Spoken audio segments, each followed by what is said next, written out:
Dajmo pozdraviti dva filpsologa. Se nam bosta danes pridružila malo na treningu, bi rada malo spoznala odbojko, kako se igra.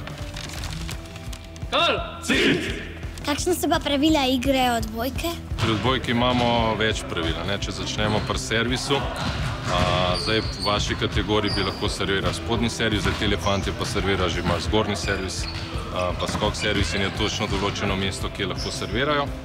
Potem imamo določeno, koliko je veliko igrišče, 9x9 metrov, določena višina mreže pri nas tudi, fante imajo 2,43, pol je pa še nekaj drugih pravil, ampak za neko osnovo, če hočemo, je to čisto dovolj. Imate vi kakšne posebne žoge ali so to tako navadne žoge? Tukaj ima naš kapetan žogo, zdaj so barvne, včasih so bile bele, malo se spreminjajo materiali, ampak to je odbojkarska žoga, ki je namenjena dvorani, drugače pa malenkost drugačna žoga za odbojko na mivke. Vi ste pa kapetan. Kaj počne kapetan? Kapetan načeloma je to taka častna funkcija, bi lahko temu rekel, nekako sem jaz tisti, ki lahko med samo tekmo se s sodniki pogovarjam. Načeloma se ostali igralci na igrišču ne smejo ali pa igralci na klopi ne smejo. In načeloma sem tudi jaz tisti, ki je s trenerjem ekipe v navezi ali pa s pomočnikom trenerjem v navezi. Koliko igralcev je pa lahko na igrišču? Znotraj samega igrišča je 6 igralcev oziroma 7 skupaj z liberom, to je ena posebna pozicija igralca, drugače pa znotraj ekipe pa lahko 12 do 13, 14. Kaj je to pozicija libero? On lahko sprejema servis in pa igra v brambi.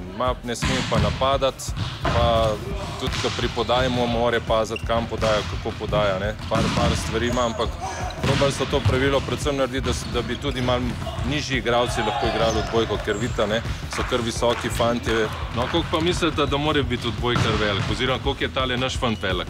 1,90 centimetrov. Še 2 metra, ne vem nekaj. No, pa dajmo pometi, pa ga še vprašaj, koliko je velik. Koliko si velik?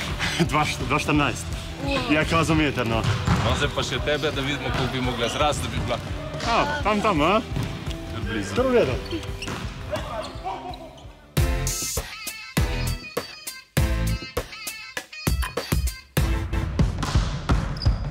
Bova šla v pare, se temu reče, jaz bom tebi žoge metal, ti mi boš nazaj odbijala, ko boš pa to osvojila, bova šla pa še malo v stran, pa se vas tem malo igrala. Ok?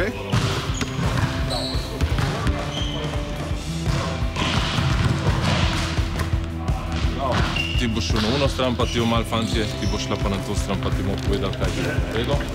Maš. Bravo, evo. 5. To, bravo, evo ga. Super.